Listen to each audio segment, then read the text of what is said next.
नमस्कार, म छविलाल सापकोटा।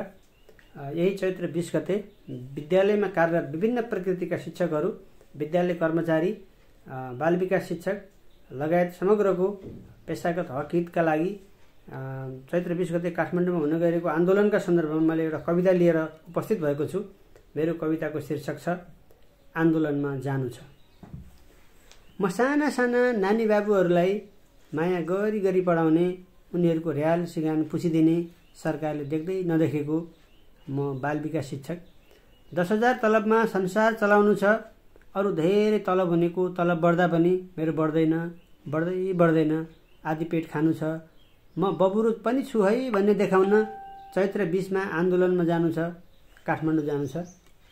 म घन्टी बजाउने, कुचो कसेर गर्ने, चर्पी सफा गर्ने, खाजा पकाउने, जुठा भाँडा माझ्ने, झिना मसिनादेखि भोको पेटमै बल तागतका सबै काम गर्ने, सरकारले तोकेको न्यूनतम ज्यालाभन्दा धेरै कम 13,500 बुझ्ने म सरकारले देख्दै नदेखेको कार्यालय सहयोगी।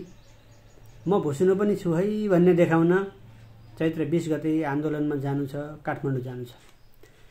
विद्यालयको खातापाता राख्ने, लेखापढी गर्ने, प्रशासनिक कामकाज गर्ने, शिक्षक अभावमा कक्षा पनि पढाउने, फुर्सदै नभएर विद्यालयको काम पनि घरमा गरेर आफ्नै घरबार बिगार्ने, सबैको हिसाब किताब राख्ने, आफ्नो न हिसाब न किताब भएको, सबैलाई चेकमा हस्ताक्षर गरी तलब खुवाउने, आफू भोकै बस्ने, 13,500 को पटुका किनेर आफ्ना लालाबाला समेतको परिवारको पेट कस्ने म कमिलो जस्तो विद्यालय कर्मचारी पनि छु है भन्ने देखाउन चैत्र 20 गते काठमाडौँ जानु छ, आन्दोलनमा जानु छ।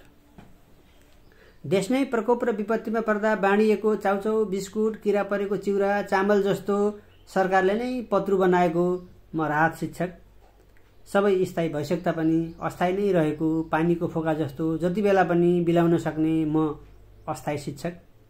कहिले जोड गरिएको, कहिले घटाउ गरिएको ठगको हिसाब जस्तो न यताको न उताको, न ठाउँ न ठेगानको पारिएको, सधैँ दाँत निच्च पार्न बाध्य पारिएको म साबिकको उच्च माध्यमिक शिक्षक। कहिले देशको हुन नसकेको, कहिले विदेशको, कतै सङ्घको, कतै प्रदेशको भएको म अनुदान शिक्षक।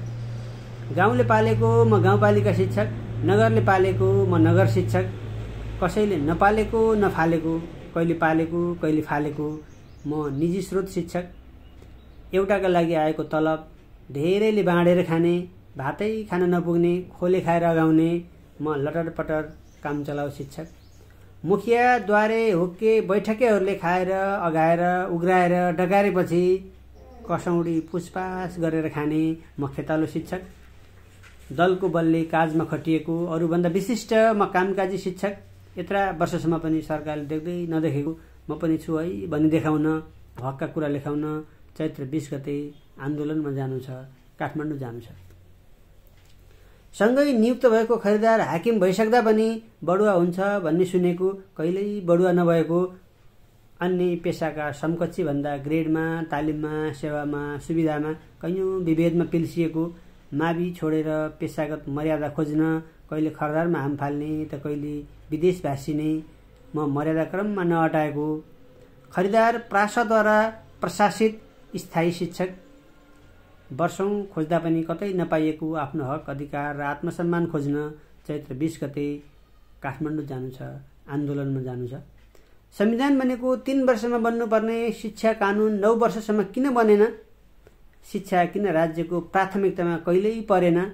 जवाब दिनेहरूको जवाबदेहिता खोज्न, घरबाट ल्याएको बोरा ओछ्याएर पढाउने, विद्यालयको चित्र फेर्न म मात्र सोच्ने मनुवाको मवादी चरित्र फेर्न, ढोडको बार र कर्कलाको छानु भएको शिक्षा प्रणाली बदल्न, कमिसन र नाफाको चक्करमा हराएको गुणस्तर खोज्न, सरकारले आफैले बनाएको, कार्यदलले बनाएको शिक्षा सम्बन्धी आयोगको प्रतिवेदन लुकाउनु र कार्यान्वयन नगर्नुको कारण खोज्न, झ्यालबाट, जस्केलाबाट, गोजीबाट कतिपय कानून आउँदा 9 वर्षसम्म शिक्षा ऐनलाई ढोका थुनेर राख्नुको कारण खोज्न सबै शिक्षणकर्मी, सबै विद्यालयकर्मी चैत्र 20 गते आन्दोलनमा जानु छ, काठमाडौँ जानु छ।